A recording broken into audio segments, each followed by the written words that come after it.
I'm Deep Mahaman and you're watching the Redmen TV.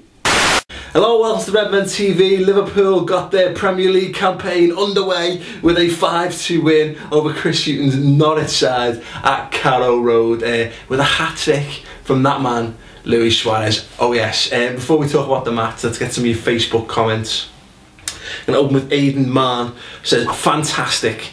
Could have scored about 7 to be honest, but I guess we'll have to take 5. Everyone played their part and it was a wonderful overall performance. Well done, Brendan. Onwards and upwards, you'll never walk alone. Yes, Lachlan Gibson says, robbed again of a penalty and pumped that we won. A little annoyed that the scoreline flattered Norwich and pissed off at poor refereeing and a vilifying of Suarez by both the opposition fans and the ref. Fantastic point, and I'm going to pick up on a few of them in a moment.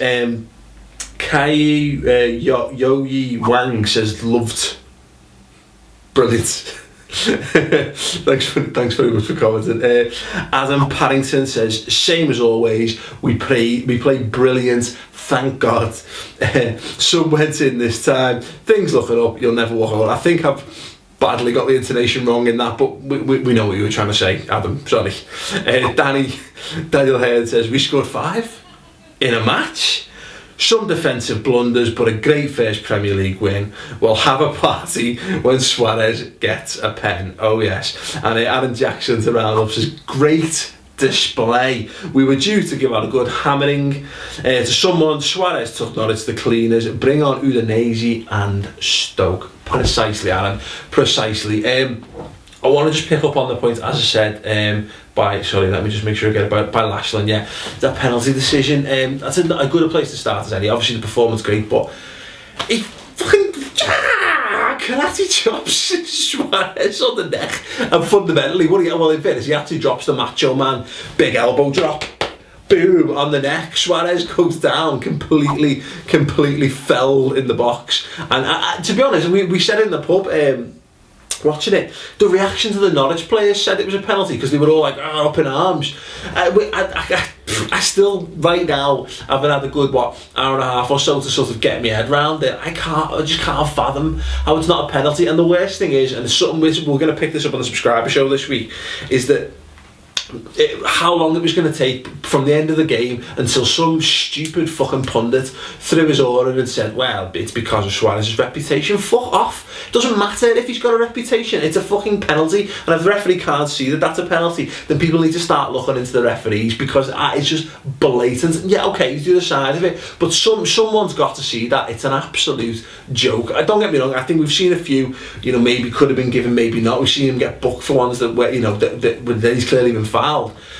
The Man United one, I think it's a penalty, but I can see why it's not given. That is just a joke. It's an absolute joke, and it's Luis Suarez, isn't it? So people will say that, well, it's Luis Suarez. I don't care if it's Luis Suarez. It's a penalty, simple as. I can talk about this all night, but it's going to be a hot topic on this week's subscriber show coming up, so do tune in for that on the redmentv.com. Anywho, back to this game.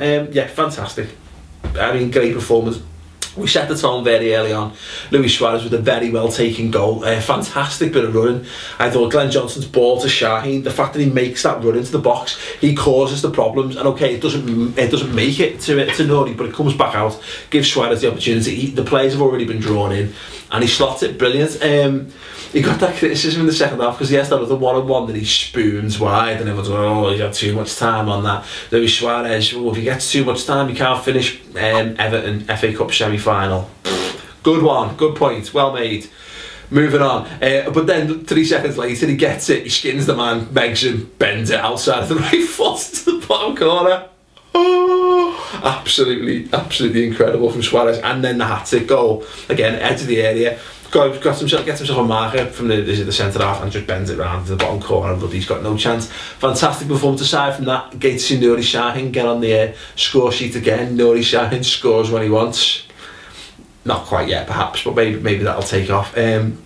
Good to see Stevie G get on the score sheet as well. We have been, both myself and of course and the wider team we have on the Redmen TV, have not been overly complimentary of Steven Gerrard's performances so far this season, but I have to say, Man United last week he upped his game, and this week he was boss. He was just fine. I don't think let me qualify, he's not the Steven Gerrard that we know and love, you know, the lung busting, every blade of grass, but he's not that, not that he can't be that midfielder anymore, he doesn't need to be that midfielder in that system. In fact, him trying to be that is sort of goes against everything that Rodgers is trying to achieve with the system he's putting into place. But it's like last week it felt to me like it clicked for Gerrard, and we actually had a look on the subscriber show last week at his pass completion stats, and they were in the 90%. I think it was 93% of open play pass completion, which is sort of like 10 or 11% better than his season average, which tells you that he's finally getting into his role in this team, which is great to see. Glenn Johnson was just imperious at left back. I thought that point in the last couple of minutes where he's in the left back position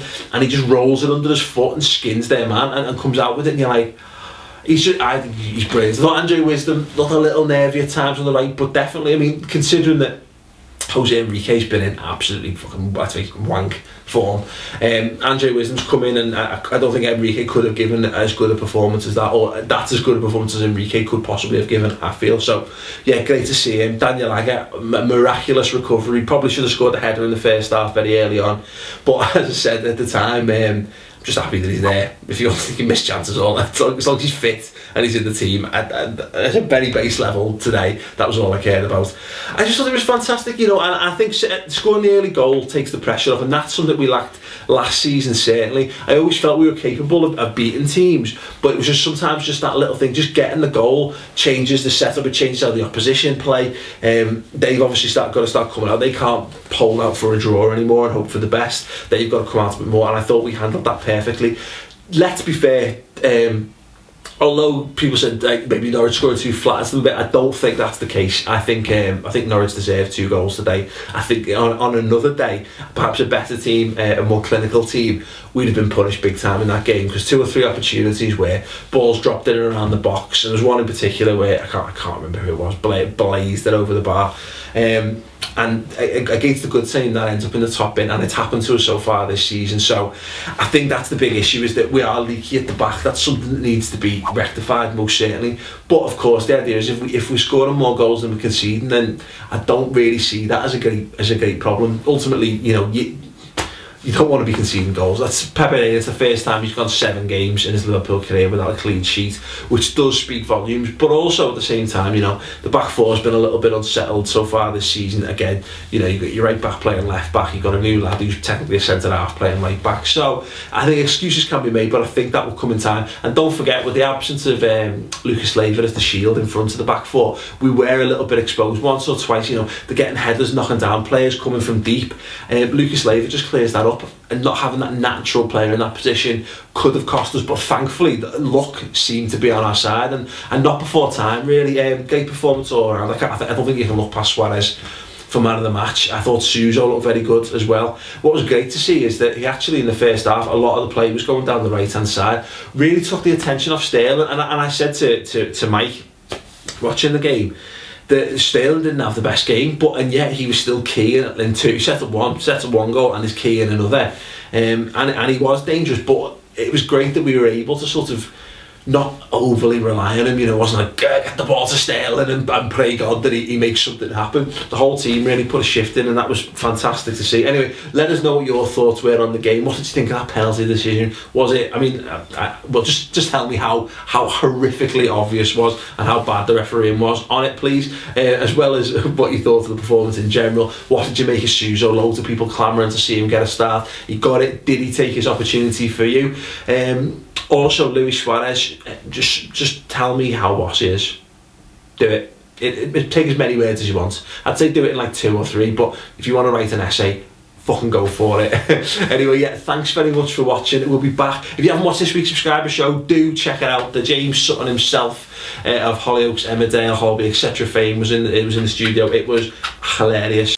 A lot of people would have seen that before the game and would have thought, hang on, look what this fella's trying to do to the club. He's trying to include everyone. He's trying to bring us together back as a family. Dare I say it, almost in a Shankly-esque way. And I think, you know, it's as long as the other episodes, it looks like there's some comedy moments coming up with Ian here and things like that. But, you know, it just looks like the leader of the pack. We all had, as James said, we all had these big fears about, oh, fucking hell, what's this going to paint us out to be now? But actually, it's... I don't know what we were expecting from that though. No. Would you expect Suarez to wear a white gown as he goes around to his mate's house? With a burning face. Oh yeah, There are people at the end of the day. Some people have called it the best show we've ever done. Thanks very much for your kind words, Mum and Dad. But no, check it out. As I always say, if you've got PayPal, it's free for the month. So sign up, check it out. If you don't like it, you can get rid of it by all accounts. Do. If you like it though, it's only £2 a month, so do check that out. Anyway, thanks very much for watching. We'll be back with another 2-hour splendiferous exercise in Liverpool, tactical analysis and just having a general bit of a wank over what a good performance looks like. Yes, not literally, although that might get us a few viewers. It's probably more like to turn people off, so I can assure you there will be no open masturbation on next week's subscriber show. Don't know where I'm going with this. Anyway, thanks very much for watching, and we'll see you there.